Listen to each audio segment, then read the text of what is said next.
como sé que muchos pudieron haber llegado y estaban allí, otros quizás cantando, por favor salude al que tiene a su lado. Y si es su esposo, dígale, ¿cómo estás? De nuevo, a los amigos le damos la bienvenida a Palabra de Verdad. Y es un gozo para mí poder servirles. Normalmente los veo de atrás hacia adelante, pero en esta vista se ven bien, se ven elegantes, se ven bonitos, como dicen por ahí. Así que damos gloria a Dios por esto. Saludos del pastor Brian. Él espera estar de nuevo con nosotros el día de mañana, así es que oramos también para que el Señor le permita a él estar en medio de nosotros. Amén. Amén.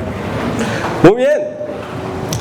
Nuestro documento de identidad no solo confirma quiénes somos, sino que también a qué nación pertenecemos. En cualquier lugar del mundo, una de las maneras más claras, fáciles, sencillas de identificarnos es presentando nuestro documento de identidad. Incluso en nuestro país es muy común que en la vía, en cualquier control de tránsito, policía, ejército, nos digan: espera un momentico, présteme su cédula. Y con eso rápidamente nosotros, ¿qué? Nos identificamos. Decimos quiénes somos, pero también identifican nuestra nación. Pero no somos colombianos únicamente por un documento, dependiendo de nuestra nacionalidad. No somos de esa nacionalidad, ¿cierto?, únicamente por un documento, sino también porque compartimos lo que se conoce marcas de identidad. Entonces, si usted escucha en la calle, en los años 1600, cuando el tirano mandó, seguramente usted ahí, Cartagena, esclavitud, ¿sí? Yo Arroyo, y rápidamente, ¿cierto?, dice: wow. Si usted también va por la calle y en cualquier lugar usted escucha: ya está listo el pollo, lléveselo ya, un pollo bien rico, bien preparadito, usted ya dice: ah, tal lugar, y rápidamente se identifica o identifica el lugar. Pero no solamente tiene que ver con la música, o no solamente tiene que ver con algunos lugares comerciales, sino que también tiene que ver con las producciones. Porque es que si cualquiera de nosotros escucha: Marce, yo hice 6 semestres en la San Marino, todos ya sabemos de quién estamos hablando y a qué novela, ¿cierto?, pertenece. Que a propósito es un patrimonio de esta nación. ¿Y qué decir de los sabores? Es que no es lo mismo, ¿cierto?, el arroz con longaniza y con el queso chocuano, ¿sí? Y sabe igual, no sabe igual fuera del país. Tampoco es lo mismo que nos digan que hicieron un mote de queso por allá en Suecia, ¿cierto? No lo asociamos. Así, igual sucede con la bandeja paisa. ¿Y qué decir de los sabores, los colores y las texturas de nuestra amada Colombia? Estas son solo algunas frases, sonidos, expresiones y referencias que de inmediato despiertan en nosotros una memoria compartida, apuntando a que las marcas de identidad son señales que revelan quiénes somos, a qué pertenecemos y qué llevamos profundamente grabado en nosotros. Y si de identidad hablamos, en el pasaje que vamos a explorar hoy, Jesús nos plantea algo muy profundo, mis hermanos y amigos. Porque Jesús nos dice: ¿quieres saber cuál es la verdadera marca de identidad de uno de mis discípulos? Porque mis discípulos no se identifican simplemente por una profesión verbal, tampoco por una emoción momentánea, ni mucho menos por una apariencia religiosa. Mis discípulos son aquellos que permanecen en mi palabra. Así que la pregunta mis hermanos, la pregunta no es solamente si alguna vez creíste y escuchaste, o si alguna vez comenzaste. La pregunta verdaderamente relevante es esta: ¿tú permaneces en la palabra de Jesús? Así que he titulado este sermón: Cuando la fe no es fe. Y yo quiero que me acompañe, por favor, a Juan 8, 31 al 47. Juan 8, 31 al 47.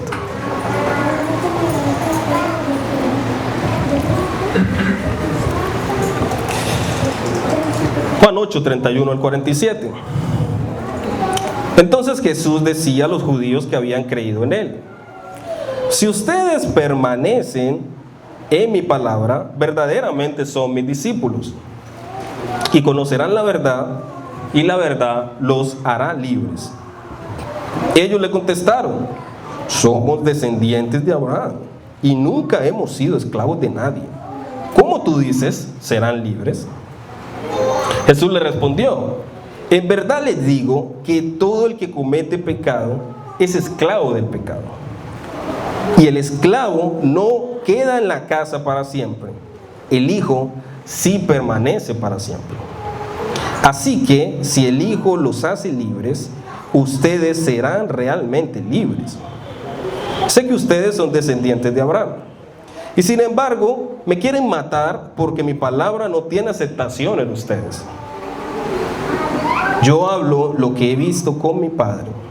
Ustedes entonces hacen también lo que oyeron de su padre. Ellos le contestaron: Abraham es nuestro padre. Jesús les dijo: si son hijos de Abraham, hagan las obras de Abraham. Pero ahora me quieren matar a mí, que les he dicho la verdad que oí de Dios. Eso no lo hizo Abraham.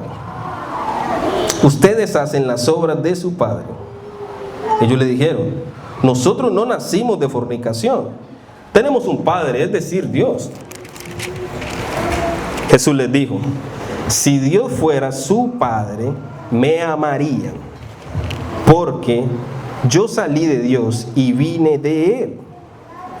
Pues no he venido por mi propia iniciativa, sino que Él me envió. ¿Por qué no entienden lo que digo? ¿Por qué no pueden oír mi palabra? Ustedes son de su padre el diablo, y quieren hacer los deseos de su padre. Él fue un asesino desde el principio y no se ha mantenido en la verdad porque hay verdad en él, porque no hay verdad en él, perdón. Cuando habla mentira, habla de su propia naturaleza, porque es mentiroso y el padre de la mentira. Pero porque yo digo la verdad, no me creen. ¿Quién de ustedes me prueba que tengo pecado? Y si digo verdad, ¿por qué ustedes no me creen? El que es de Dios, escucha las palabras de Dios. Por eso ustedes no escuchan, porque no son de Dios. En el verso 31 y 32, Jesús nos dice quiénes son verdaderamente sus discípulos. Pero del verso 33 al 47, Jesús se enfrenta con la verdad las mentiras de la fe superficial de estos judíos. Y mis hermanos, si hay una idea que deseo que retumbe en sus mentes en medio del sermón y luego de este, es esta: la fe verdadera no se evidencia solo en una profesión inicial, sino en permanecer en la palabra de Cristo. La fe verdadera no se evidencia solo en una profesión inicial, sino en permanecer en la palabra de Cristo. Y navegaremos por este pasaje de Juan y desarrollaremos el argumento a partir de 2 puntos. La evidencia de una fe verdadera. 2. La evidencia de una fe superficial. Así es que vayamos al primer punto. El pasaje nos presenta una conversación, pero esta era una conversación pública que va cambiando de tono a medida que avanza. Jesús está en el templo, en medio de una multitud y en un contexto de alta tensión. Delante de Jesús ya habían traído una mujer adúltera. También Jesús ya había afirmado que Él era la luz del mundo. Y luego de esto había hecho algunas advertencias a aquellos que eran incrédulos. Eso lo encontramos en el capítulo 8. Sus palabras habían producido una respuesta inicial, pero veremos que esa fe de estos judíos que habían afirmado que creían en Jesús va a ser puesta a prueba. En el verso 30 se nos dice de que estos judíos o ellos habían creído en Él. Así es que Jesús en el 31 afirma lo siguiente: si vosotros permanecéis en mi palabra. En el original, mis hermanos, este término de palabra y palabra puede entenderse como mensaje, enseñanza o discurso. Es decir, Jesús les está diciendo: si ustedes permanecen en mi enseñanza, entonces verdaderamente son mis discípulos. Así que si Jesús habla de su enseñanza, entonces debemos preguntarnos: ¿cuál es el contenido de esa enseñanza? ¿Qué verdad entonces nosotros debemos conocer? Jesús está diciendo: permanezcan en mi enseñanza. Pero, ¿cuál es el contenido? ¿Hacia dónde quiere llevarnos Jesús? ¿Qué verdad es la que debemos seguir? A diferencia, mis hermanos, de los otros evangelios, Mateo, Marcos y Lucas, en el evangelio de Juan, ¿sí?, Jesús mismo afirma y nos dice quién es Él. Y en Juan 14:6, Él nos dice: yo soy el camino y la verdad y la vida. Nadie viene al Padre sino por mí. Eso significa, mis hermanos, que si Jesús nos está diciendo: miren, yo soy el camino, pero además soy la verdad, y yo soy la vida, y nadie va al Padre si no es por mí. Jesús no solo nos enseña la verdad, Jesús no solo nos muestra la verdad, mis hermanos, Él es la verdad misma. Él revela la realidad tal como es delante de Dios, desenmascara la mentira y muestra el único camino que salva. Mis hermanos, cuando una persona no tiene lentes o tiene la fórmula de sus lentes equivocada, puede ver el mundo entero, pero lo ve distorsionado. Y eso a veces pasa con mi esposa, que a veces le cuesta verme, y eso que el color de piel ayuda. Y es porque los lentes fallan. Y las personas que tienen algún tipo de fórmula saben que es así. Con los lentes es una cosa, pero si yo hago así, como que todo queda distorsionado. Entonces, si yo no tengo lentes, o la fórmula de mis lentes es errada, yo veo las formas borrosas. Los detalles no me son claros. Y todo ¿qué pasa con toda mi realidad? Yo lo interpreto mal. Pero cuando yo por fin recibo, ¿cierto?, el lente correcto, no es que el mundo cambió, mis hermanos. Es que ahora puedo verlo realmente como es. Y eso hace Jesús. Si Él es la verdad, ¿cierto?, Jesús entonces no solo nos informa, sino que también corrige nuestra visión de la realidad. Jesús es el lente correcto, es el filtro correcto para definir aquello que es cierto o aquello que es mentira. Mis hermanos y amigos, no es el mundo quien define lo verdadero, ni la cultura, ni la política, y más en estos tiempos de campaña, ni nuestros propios sentimientos. Todo debe pasar por el lente de Cristo para afirmarlo como verdad o rechazarlo como mentira. Si Jesús es la verdad, entonces Él es la medida de lo que creemos, de lo que pensamos y de lo que vivimos, mis hermanos.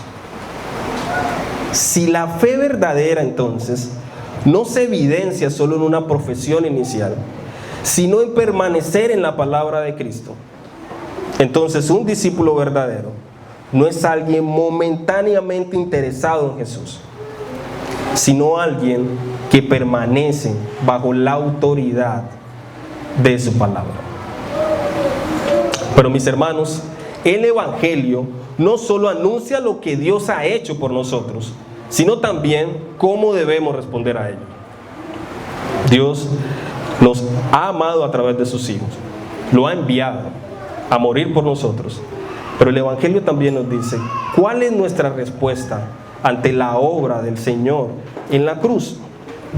Así que debemos hablar entonces de este verso, porque Jesús está diciendo: permanece en mi enseñanza. ¿Qué significa, mis hermanos, permanecer en la palabra de Jesús, en la palabra de Dios? Lo primero que significa esto, mis hermanos, es que aquel que permanece en la palabra de Dios vive continuamente bajo su influencia. Es una persona que está en la ley de Dios de día y de noche, como el Salmo 1 nos dice.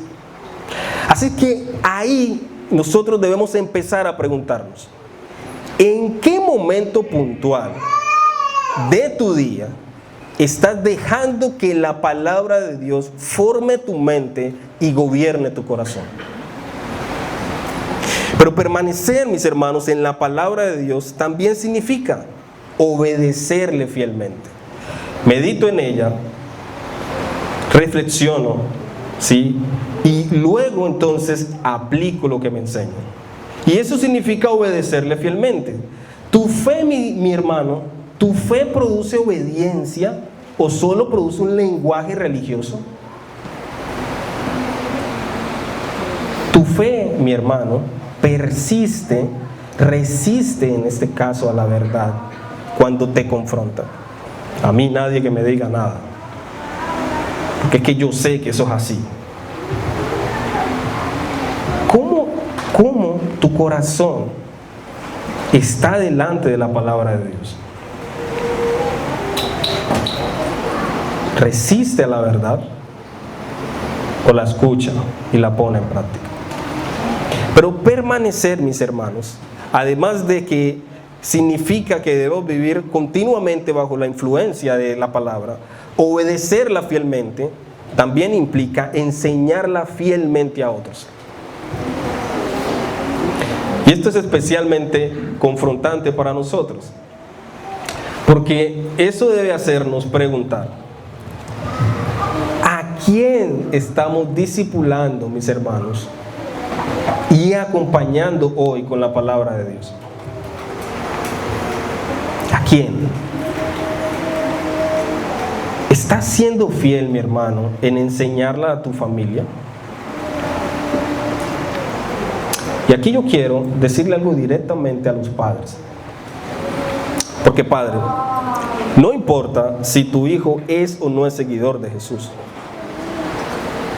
Es tu responsabilidad guiarlo fielmente según la palabra de Dios, diciendo sí a lo que Dios dice sí y no a lo que Dios llama pecado. Así es que esto es algo que Dios ha encomendado a los padres para que apliquen en sus hogares y que puedan enseñarlo a sus hijos. Mis hermanos y amigos, Jesús no solo afirmó que Él es la verdad, sino que también afirmó que es la luz del mundo. Permanecer en la palabra de Dios también significa entonces dejar que ésta traiga luz, como lo exponía nuestro hermano Deimer hace 8 días. Y esa metáfora del sol es genial. Es que yo puedo aplicar eso a el texto y pensar y decir: la palabra de Dios es la que debe traer luz, guiar y acompañar, mis hermanos, cada decisión en nuestra vida. De esa forma estamos manteniendo la influencia de ellas en nuestros corazones, estamos obedeciéndola, pero también estamos enseñándola. Y eso debe afectar, mis hermanos, nuestra familia, las relaciones, el trabajo y la iglesia. Todas estas áreas de nuestra vida deben estar siendo afectadas, guiadas, iluminadas por la palabra de Dios. Mis hermanos, la fe verdadera es un acto de obediencia constante. Esto es lo que confirma si verdaderamente soy un discípulo de Jesús. Pero no debemos olvidar que amamos a Dios porque Él nos amó primero. Por lo tanto, la permanencia del creyente es evidencia de la gracia previa de Dios. Yo no puedo permanecer en la palabra de Dios si Dios primero no ha permanecido en mí. Permanecemos, mis hermanos, en la palabra de Jesús porque nuestro corazón de piedra fue cambiado por uno de carne. Y ahora entonces, con este corazón regenerado, que tiene la morada del Espíritu Santo, entonces yo puedo acercarme a la palabra de Dios en una fe verdadera y decir: Señor, ¿qué tú quieres que yo haga? Señor, ¿cómo tú quieres que yo viva? Señor, ¿cuál es tu voluntad? Pero Jesús, mis hermanos, no solo afirma que debemos permanecer en la verdad, sino que también, mis hermanos, Jesús afirma que debemos conocerla. Y en este contexto, mis hermanos, esta palabra conocer no tiene que ver solamente con un ejercicio cognitivo. Sí, yo conozco, yo sé quién es Jesús. Sí, yo sé. Esta palabra conocer, aquí, mis hermanos, tiene que ver también con un conocimiento experimental, con una relación. Y mis hermanos, si Jesús es la verdad, entonces conocerlo a Él es conocer la verdad. Conocerlo es vivir a sus pies en una relación, es amarlo, es escucharlo, porque todo aquel que conoce a Jesús puede estar seguro de que Jesús también le conoce a Él. Puede estar seguro de que nada le arrebatará de su mano, y puede estar seguro de que jamás, jamás, mis hermanos, perecerá. Esa es su promesa cuando nos dice de que Él es el buen pastor que da su vida por sus ovejas. Así es que Jesús establece claramente, mis hermanos, cuál es la marca, la identidad, aquello que caracteriza a un discípulo suyo. Es aquel que permanece en la palabra de Jesús. Y para ellos, para estos judíos, en ese contexto, significaba escuchar directamente las enseñanzas de Jesús, porque Jesús estaba con ellos, en persona. Pero para nosotros, significa entonces ahora seguir ¿qué? Esta palabra de verdad. Así es que Jesús nos está diciendo claramente: un discípulo verdadero, alguien que tiene una fe genuina, es aquel que permanece en mi palabra. Pero Jesús también está afirmando en la parte final del verso 32 de que la verdad nos hará libres. Así es que debemos preguntarnos: ¿libres de qué? ¿Qué es aquello que hoy nos esclaviza? ¿Qué es aquello que nos hace sentir acongojados?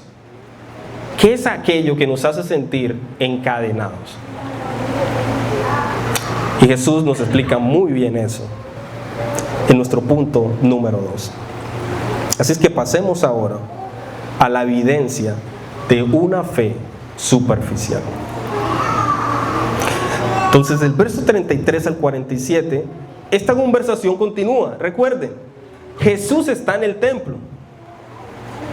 Se acercaba, en el capítulo 7 vemos que nos dice que se acercaba a la fiesta de los tabernáculos. Es que este lugar estaba siendo muy concurrido. Muchas personas estaban en el templo, y especialmente más cuando se acercaban las fiestas. Así es que seguramente Jesús está rodeado. Y cuando digo rodeado es que seguramente Él está en el centro o está allí, y hay muchas personas a su alrededor, y se supone que muchos de estos habían creído en Él. Así es que la conversación continúa.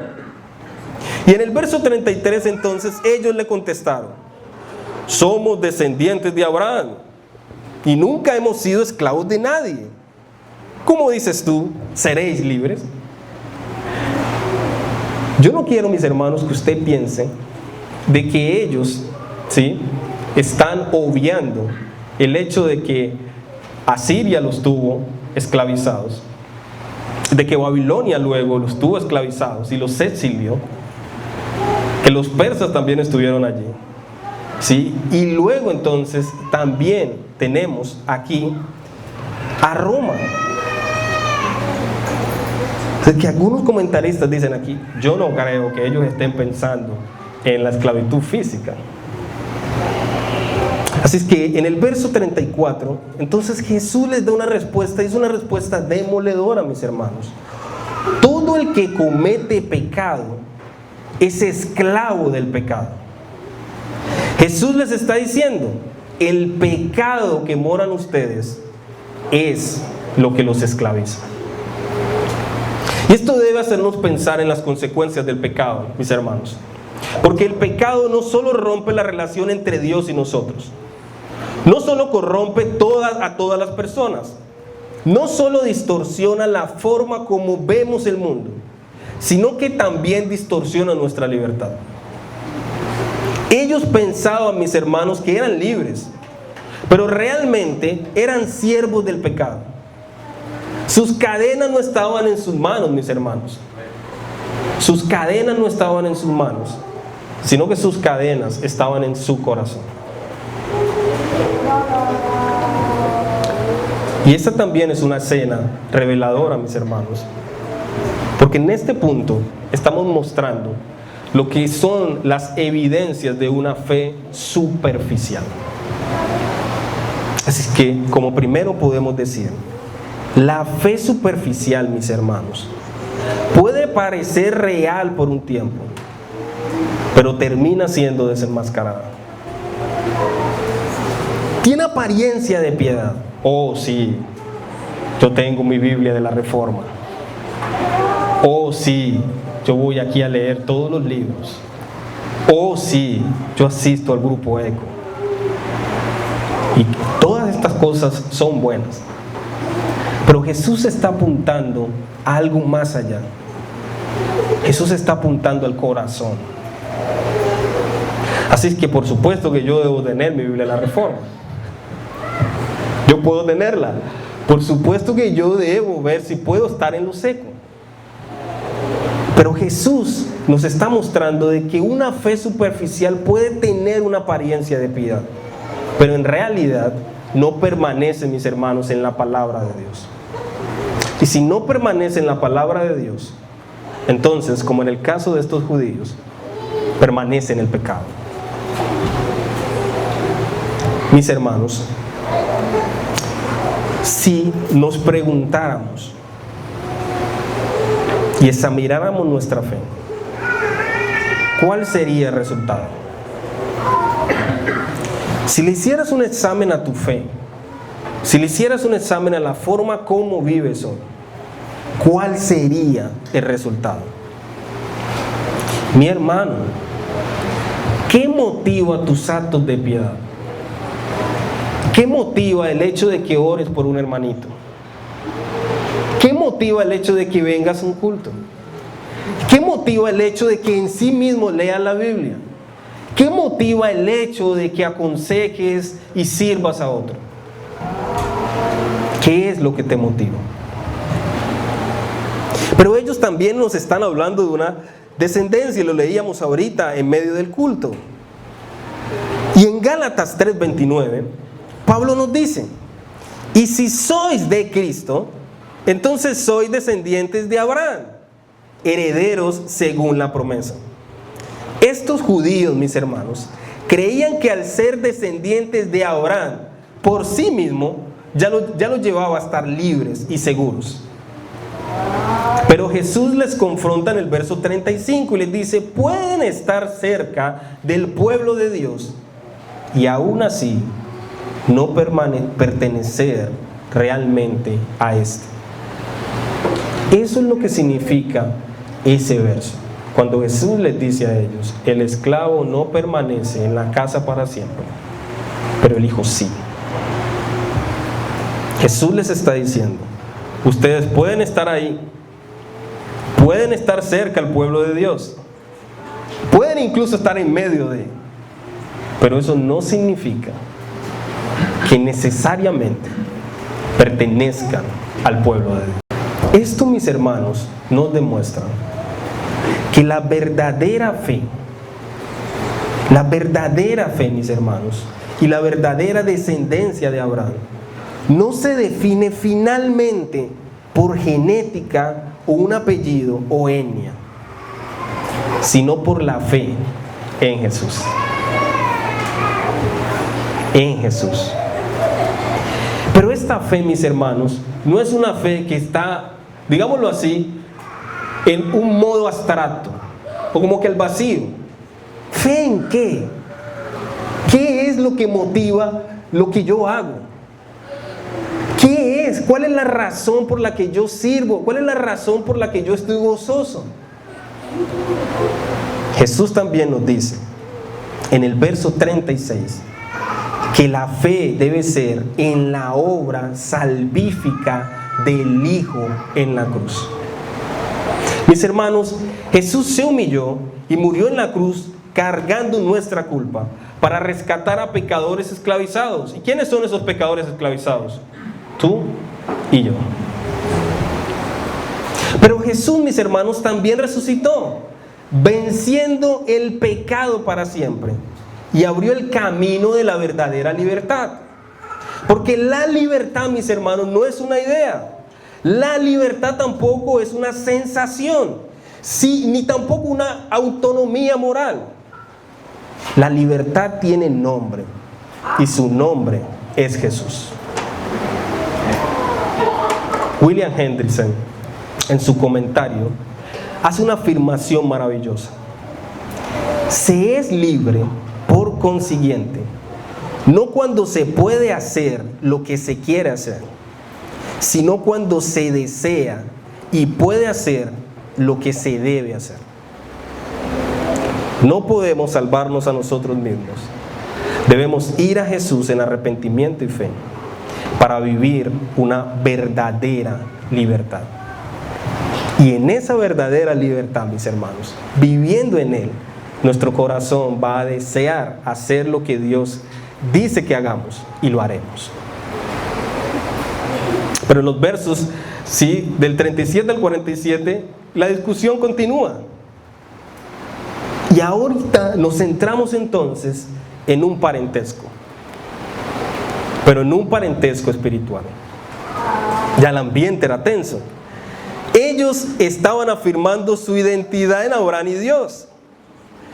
Su identidad en Abraham en el sentido estricto de la descendencia, y en Dios hablando de su identidad espiritual.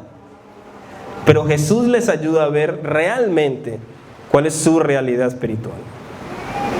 Oye, Jesús, somos hijos de Abraham. Nosotros somos hijos de Abraham. Sí, hagan entonces las obras de Abraham. Es decir, vivan una fe verdadera, que siga la palabra de Dios. Lo que ustedes quieren es matarme. Oye, Jesús, pero nuestro Padre es Dios. ¿Sí? Entonces, ¿por qué no me aman? Dios mismo me envió. Seguramente estos judíos pensaron, ¿y este quién es? Le llevamos una mujer adúltera y nos trata de pecadores. El que esté libre de pecado tire la primera piedra. Luego nos dicen que Él es la luz del mundo. Luego nos trata de impíos. Y ahora viene y nos dice aquí en nuestro templo que ni Abraham ni Dios es nuestro Padre. Y Jesús, haciendo eco del verso 37, en el verso 43, les dice: ¿saben por qué no me entendéis lo que digo? Por la dureza de su corazón. Ustedes no pueden escuchar mi palabra. Ellos no podían ver quién era realmente su Padre, pero Jesús sí sabía. Escúchenme, judíos. Soy de vuestro padre, el diablo. Recuerde, mi hermano, recuerde el lugar donde está Jesús. Soy de vuestro padre, el diablo. La fe falsa, mis hermanos, no solo se distingue por un corazón endurecido ante la palabra de Dios, sino que también se distingue por el parentesco espiritual. Y tú sabes, mi hermano y amigo, ¿quién es tu Padre? ¿Amas a Jesús? ¿Escuchas y obedeces su palabra? Entonces Dios es tu Padre. No amas a Jesús, no escuchas y obedeces su palabra, entonces el diablo es tu padre. Jesús nos muestra una realidad, mis hermanos, dolorosa, difícil. ¿Soy hijo de Dios y ando en verdad? ¿O soy hijo del diablo y ando en la mentira? No existen puntos medios. Es que yo soy cristiano de la secreta. Domingo de 7 a 12. Y de ahí el resto del día y el resto de la semana. Jesús está diciendo, bueno, o tú eres hijo de Dios o eres hijo del diablo. Y no existen puntos medios. No existen puntos medios. Por este pasaje también es bastante paradójico, porque nos muestra la verdad de la mentira. Este pasaje, mis hermanos, nos está mostrando la supremacía de la verdad, porque desenmascara la mentira. La mentira, mis hermanos, no crea una realidad nueva, simplemente distorsiona la verdad de Dios. Pero como la verdad sigue siendo verdad, al final prevalece. Cada mentira que afirmamos está distorsionando una verdad de Dios. Pero al mismo tiempo, como la verdad permanece sobre ella, cada mentira que afirmemos, de forma indirecta, también va a apuntar a una verdad. Por eso, toda mentira que creemos en el corazón, toma algo que Dios hizo verdadero y lo tuerce. Mi hermano, escúchame esto, por favor. ¿Qué áreas de tu vida están siendo guiadas más por una mentira que por la verdad de Cristo? ¿Qué áreas de tu vida hoy son guiadas más por una mentira que por la verdad de Cristo? Porque es que el mundo nos dice que la libertad está en comprar como millonarios.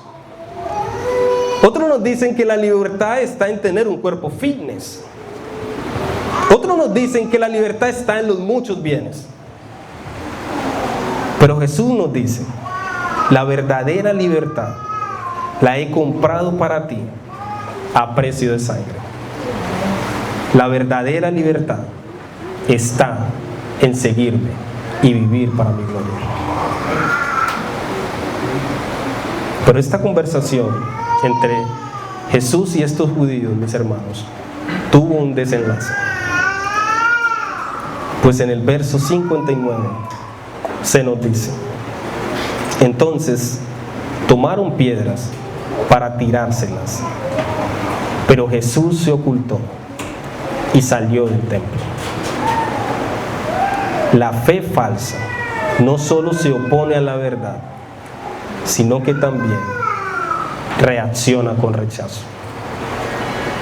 Todo esto, mis hermanos, para confirmar las palabras de Jesús en el verso 47. El que es de Dios, escucha las palabras de Dios. Por eso vosotros no escucháis, porque no sois de Dios.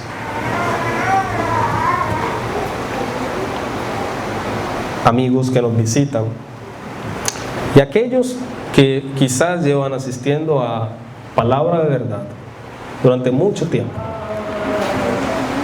pero que no han tomado una decisión en cuanto a su Señor, en cuanto a Jesús. Mi amigo, tu principal problema es que Dios no es tu Padre. Por lo tanto, mi amigo, eres esclavo de un amo malvado. El pecado es tu amo, mi amigo. Ven a Jesús y en Él encontrarás la libertad que tu corazón pide a gritos. Mis hermanos y amigos, podemos decir con confianza, la fe verdadera no se evidencia solo en una profesión inicial, sino en permanecer en la palabra de Cristo. Amén. Oremos. Señor, gracias por tu gracia, amor y misericordia. Gracias, Señor, porque tú hoy nos has mostrado que un discípulo tuyo es aquel que permanece en tu palabra. Señor, ayúdanos a permanecer en esta. Y rogamos, Padre, que se haga, Señor, tu santa y preciosa voluntad en nuestros corazones. Gracias, Señor. Y si no estamos realmente en ti, si nuestra fe, Señor, no es una fe genuina, oh Dios, trae arrepentimiento, Señor, a nuestro corazón. Y permítenos, Señor, vivir para tu gloria, Padre. En fe, pero fe en la obra de Cristo Jesús, en la cruz. En el nombre de Jesús. Amén y amén.